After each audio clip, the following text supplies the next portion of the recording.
Jacob, why don't you give us your thoughts on retail and neighborhood layout?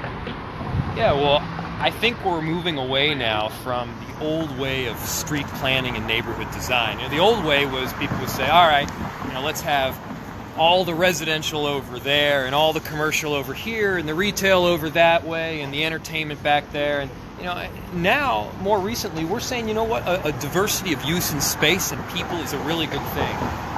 Take what's happening in North Loop right now, or along this drag in East Hennepin. You've got residential, you've got retail, bars, restaurants, grocery stores, sidewalk cafes, and I'll tell you what, you've got a constant inflow and outflow of people through the space, and it really works.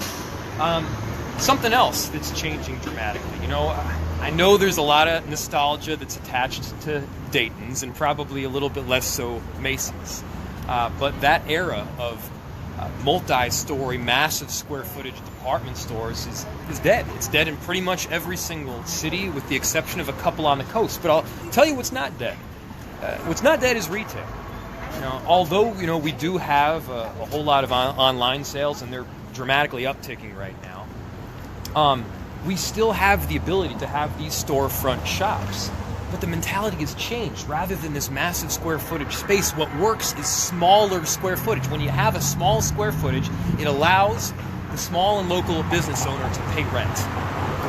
It prevents some of the franchises from setting up their boilerplate, and it creates a dynamic on the street that is pretty much unparalleled. If you think about, picture for a minute, a city that you love to visit, whether that's New York or Paris or London, whatever. And you picture yourself walking down the street. You're not walking by one massive vanilla conglomerate. You're walking by 5 or 6 or 8 different small and locally owned joints with different smells and tastes and sounds and people all packed in on the same block. That's part of what makes a city exciting and vibrant and interesting.